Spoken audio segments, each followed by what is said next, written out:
За та бүхэндээ өнөөдөр 6 малгайны аргыг танилцуулах гэж байна.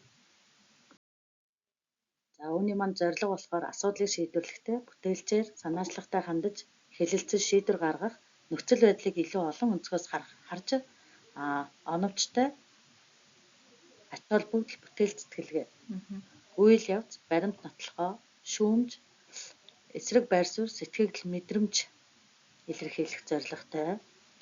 За аргачлалын хувьд бол сурагчдаа 6 баг болгоно. Баг багаараа малгайны өнгийг сонгож авна. Мөн сугалж болно. Хэлцэх асуудлыг танилцуулаад бодох хугацаа өгнө. Баг бүр дараах малгайны өнгөний дагуу хэлэлцээ.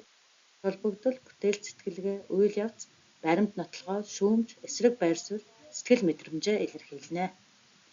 За үр дүн нь юу байх вэ гэхээр бүтээлч байдлыг дэмжинэ. Аливааг олон өөр өнцгөөс нь харж ялгаатай үзэл санааг дэвшүүлнэ, сонсох чадварыг хөгжүүлнэ, хүмүүсийг тухтай бүсээс гаргах, шин санаа гаргах, санаачлагтай байх боломж олгоно, багийн хамтын ажиллагааг дэмжих, хилцүүлэг өрнүүлж дүгнэлтэнд хүрэх.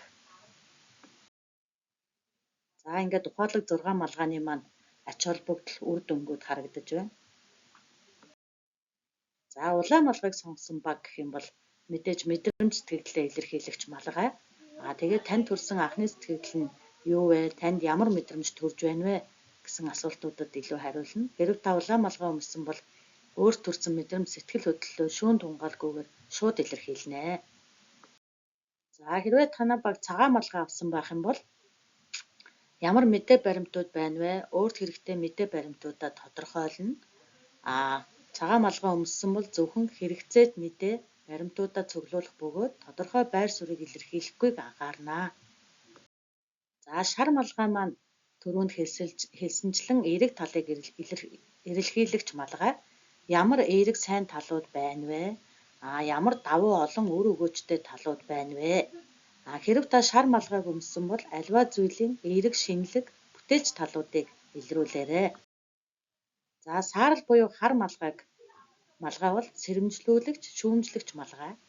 За ямар алдаа дутагдaltaй талууд байна вэ? Ямар хүндрэл бэрхшээлүүд тулгарч болзошгүй вэ?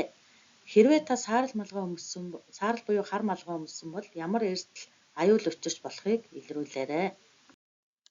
За ногоо малгай, бүтээл сэтгэлгээний малгай энэ маань шинэлэг тал нь юу вэ? Үүнийг хийх ямар шинэлэг аргууд байна вэ? Асуудлыг шийдвэрлэх ямар бүтээлч шийдлүүд байна вэ? Хэрв та ногоо малгай өмссөн бол хөндлөнгийн ажиглагч байдлаар хийж буй зүйлсээ сайжруулах шинэлэг бүтээлч аргуудыг дэвшүүлээрэй.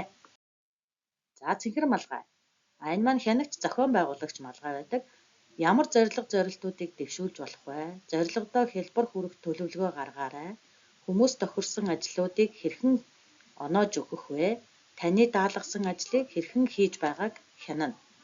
Хэрв та цэнхэр малгай өмссөн бол үйл ажиллагааг төлөвлөн хянаж үр дүнг тооцоолоорой.